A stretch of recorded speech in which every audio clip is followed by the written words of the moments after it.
Queridos e amados irmãos, estamos mais uma vez seguindo a nossa série de estudos bíblicos do nosso canal Vide em Busca da Verdade. Gostaria de ler o nosso versículo-chave deste trabalho, que tem como propósito propagar o Evangelho eterno através das 3 mensagens angélicas que o Senhor deixou em Apocalipse 14. A primeira delas diz: temei ao Eterno e dai-lhe glória, porque vinda é a hora do seu juízo, e adorai aquele que fez o céu e a terra e o mar e as fontes das águas. O tema de hoje, continuando o nível 1, é o nosso estudo 3, que tem um tema: a origem do mal e a queda do homem. É um tema muito interessante que nos mostra como tudo começou, a origem do pecado no planeta Terra, desde a queda de Lúcifer e tudo que fez ali o homem pecar contra Deus. O verso áureo do estudo de hoje se encontra em Ezequiel 28:15, que nos diz: perfeito eras nos teus caminhos, desde o dia em que foste criado, até que se achou iniquidade em ti. Vamos à nossa primeira pergunta. Quem era Lúcifer? Em Ezequiel 28:14 nos diz: tu eras querubim da guarda ungido, e te estabeleci, permanecias no monte santo de Deus, no brilho das pedras andavas. Lúcifer, que significa anjo de luz, ele era um querubim cobridor, ele estava junto ao trono do Pai. Somente Jesus, Yahushua e Deus eram mais exaltados que Lúcifer, uma vez que ele era um ser criado, enquanto o Salvador era gerado do Pai, o único filho gerado de Deus. E então nós podemos confirmar nessa primeira questão que Lúcifer, ele era um grande anjo em poder, em glória, e no céu ele era chamado de querubim cobridor. Que privilégio ele tinha, acesso direto ao trono do Pai. A questão 2 nos diz: o que aconteceu com Lúcifer quando morava no céu? O verso-chave do nosso estudo de hoje nos confirma nessa questão, em Ezequiel 28 também, do 15 ao 17. Diz que perfeito eras nos teus caminhos, desde o dia em que foste criado, até que se achou iniquidade em ti. Na multiplicação do teu comércio, se encheu o teu interior de violência, e pecastes. Tem uma nota muito interessante também para nós ajudarmos nessa conclusão. Diz que Satanás começou a invejar Jesus, pois este penetrava os mais profundos segredos de Deus, uma vez que era o seu filho. E Satanás não. Vês que, apesar de ser o anjo mais exaltado do céu, somente estando abaixo de seus criadores, Deus, o Pai e Jesus, era um ser criado, ou seja, uma criatura de Deus, assim como os demais anjos, e todos os outros seres criados por Deus. Em Isaías 14, de 12 a 14, nos mostra muito do que se passava no coração de Lúcifer naquele período. Rei da Babilônia, brilhante estrela da manhã, você caiu lá do céu. Você que dominava as nações foi derrubado no chão. Antigamente você pensava assim: subirei até o céu e me sentarei no meu trono acima das estrelas de Deus. Reinarei lá longe no norte, no monte onde os deuses se reúnem. Subirei acima das nuvens mais altas e serei como o Deus Altíssimo. Estrelas em profecia simbolizam anjos, então nesse texto mostra claramente que Lúcifer queria ser acima de todos os anjos de Deus, acima do próprio Filho de Deus. Isso trouxe uma grande queda para a sua vida, uma grande ruína. O começo então da queda de Lúcifer, que futuramente se transformou também na queda de toda a humanidade, foi quando ele começou a invejar a Jesus, o Salvador. No seu interior ele pecou contra Deus, ele queria ser mais do que o Filho de Deus.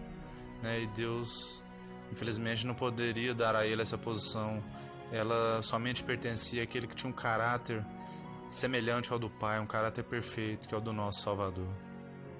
A próxima questão, número 3, ela nos diz: o que aconteceu após cada anjo ter tomado a sua decisão, ou ao lado de Jesus, Yahushua, ou ao lado de Satanás, uma vez que seu nome deixara de ser Lúcifer, que significa anjo de luz, para Satanás, que significa anjo de mentira, ou também inimigo do Criador, né? Ele passou a ser o inimigo. Ele entrou em rebelião aberta contra Deus, né? Em Apocalipse 12, de 7 a 9, nos diz um pouco sobre o que houve. Houve peleja no céu. Miguel e os seus anjos pelejaram contra o dragão. Também pelejou o dragão e seus anjos. Todavia não prevaleceram. Nem mais se achou no céu o lugar deles. E foi expulso o grande dragão, a antiga serpente, que se chama Diabo e Satanás, o sedutor de todo mundo. Sim, foi atirado para a terra, e com ele os seus anjos. A resposta nos diz que Satanás não se arrependeu de seus pecados e teve de ser expulso do céu por Miguel. Meus irmãos, Deus concedeu sim várias oportunidades para que Lúcifer se arrependesse, o próprio Filho de Deus. Futuramente nós poderíamos aprofundar um pouco mais nesse tema, mas eu poderia garantir aos irmãos que ele teve inúmeras oportunidades de se arrepender. E ele realmente não desejou. Ele voltou atrás, mas o seu coração logo se ensoberbeceu novamente. E ele não conseguiu mais amar o Pai, amar o Filho e obedecer. Ele fingia a obediência, mas por trás ele começou a seduzir os anjos.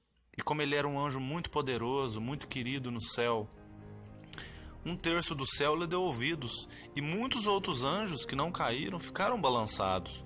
Porque até então, meus irmãos, nós devemos entender, não existia mentira.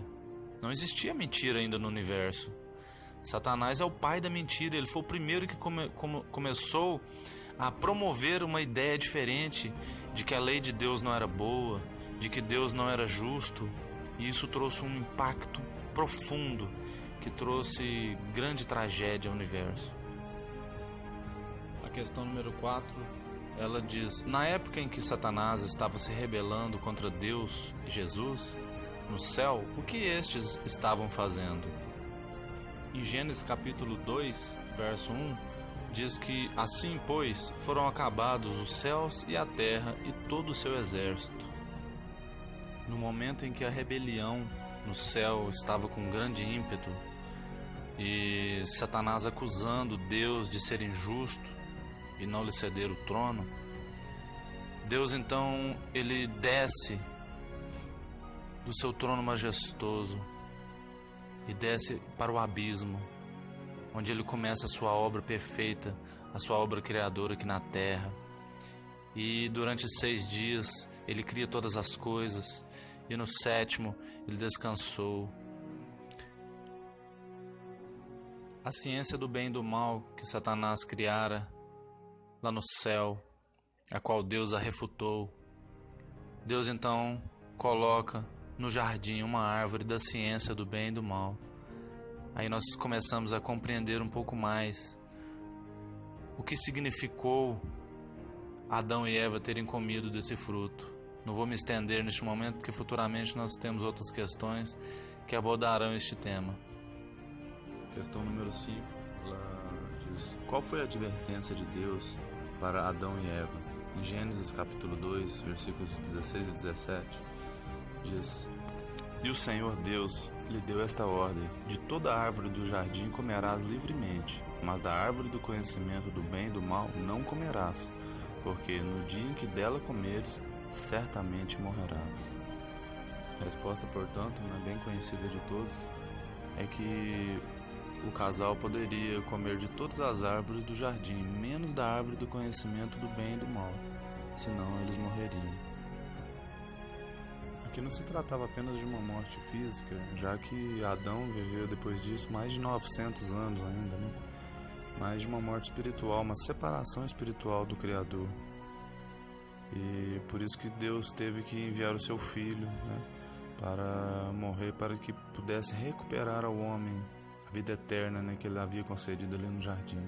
Ter comido deste fruto não foi apenas desobedecer ao Criador, mas foi escolher viver sob o reino de Satanás, porque ele criara a ciência do bem e do mal.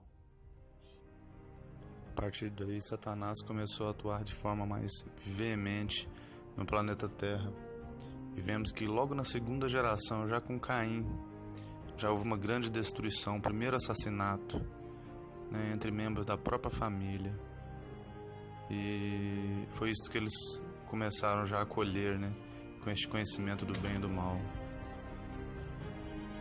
Questão número 6 nos diz: depois que Deus foi embora, o que aconteceu? Em Gênesis 3, de 1 a 3.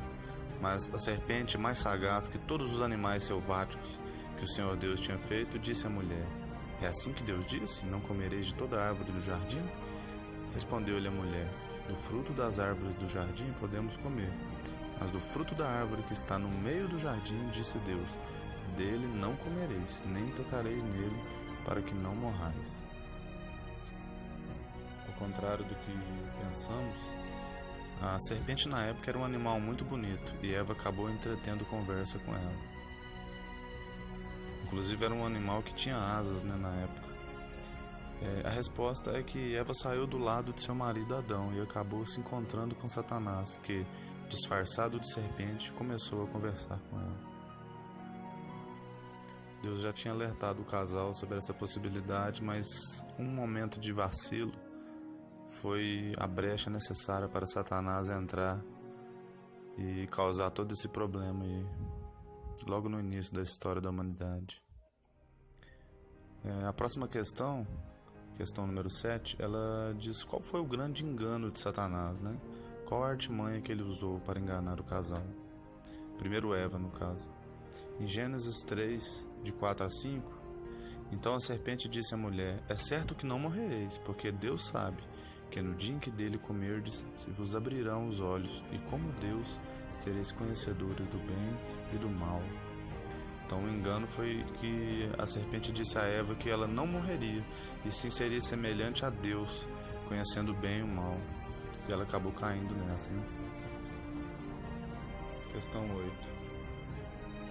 Eva e Adão caíram ou não na tentação de Satanás? Gênesis 3:6 diz que, vendo a mulher que a árvore era boa para se comer, agradável aos olhos e a árvore desejável para dar entendimento, tomou-lhe do fruto e comeu, e deu também ao marido, e ele comeu. Então a resposta é que sim, eles caíram na tentação do inimigo. Questão número 9. Após ambos terem comido do fruto da árvore do bem e do mal, o que fizeram? Em Gênesis 3, de 7 a 8, diz que os seus olhos foram abertos, né? E ambos, percebendo que estavam nus, coseram folhas de figueira e fizeram cintas para si. Quando ouviram a voz do Senhor Deus, que andava no jardim pela viração do dia, esconderam-se da presença do Senhor Deus, o homem e a sua mulher, por entre as árvores do jardim. Se esconderam porque tiveram medo do Senhor, né? E a resposta diz que viram que estavam nus e depois se esconderam da presença do Senhor. Número 10. Ao final do dia, Deus foi ao jardim do Éden à procura de Adão. Então, o que aconteceu? A resposta está em Gênesis 3, de 9 a 10. E chamou o Senhor Deus ao homem e lhe perguntou: onde estás? Ele respondeu: ouvi a tua voz no jardim, e porque estava nu, tive medo e me escondi. A resposta diz que Adão afirmou para Deus que estava com medo dele e se escondeu, porque estava nu, no caso. É justamente isso que o pecado faz, nos separa de Deus. Questão 11, ela diz: o que Deus perguntou após Adão dizer que teve medo e se esconder, e qual foi a resposta de Adão para o Senhor? Gênesis 3, 11 e 12. Perguntou-lhe Deus: quem te fez saber que estavas nu? Comestes da árvore que te ordenei que não comesses? Então disse o homem: a mulher que me deste por esposa, ela me deu da árvore e eu comi. Adão admitiu que havia comido do fruto proibido, mas ao invés de se desculpar com Deus, se esquivou da culpa e culpou a mulher por tê-lo induzido a comer do fruto. A nossa próxima questão, número 12, ela diz: então o que Deus perguntou à mulher e o que Eva respondeu? Gênesis 3:13. Disse o Senhor Deus à mulher: que é isto que fizeste? Respondeu a mulher: A serpente me enganou e eu comi. Eva admitiu que havia comido do fruto proibido, mas ao invés de se desculpar com Deus, se esquivou da culpa e culpou a serpente por tê-la induzido a comer do fruto. A mesma atitude do seu marido Adão. A nota diz que, após o pecado, a tendência do homem é se desculpar por seus erros. Mas o que o Senhor requer de nós, para que o seu nome seja glorificado, é que admitamos o nosso pecado. Peçamos perdão a Deus e mudemos de conduta. O mesmo que Deus queria que o santo par no Éden fizesse.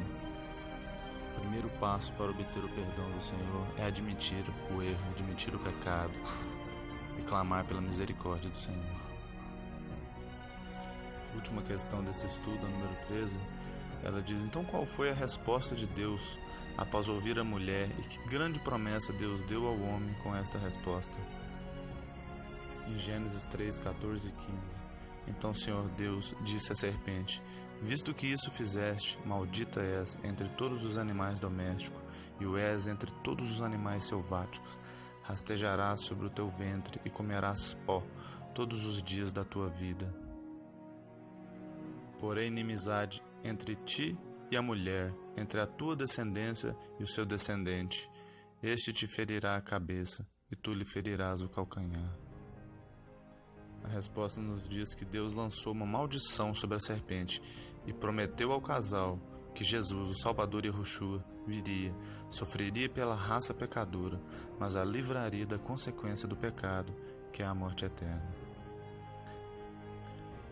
A nota para encerrar diz que Deus nos prometeu que o descendente da mulher pisaria na cabeça da serpente, dando ao homem novamente a salvação. Que maravilhosa promessa! Estudaremos sobre esta maravilhosa promessa no próximo estudo do nível básico, que é o estudo 4. O tema será o plano da salvação. E que o Eterno abençoe a sua vida e continue acompanhando este trabalho. Neste primeira parte de estudos, nós teremos 8 estudos. Estamos chegando agora à metade, com o plano da salvação. Curta a nossa página no Facebook, compartilhe. Também temos no YouTube estes e muitos outros vídeos. Até a próxima, um grande abraço a todos e que o Eterno Deus Todo-Poderoso continue abençoando você e toda a sua casa.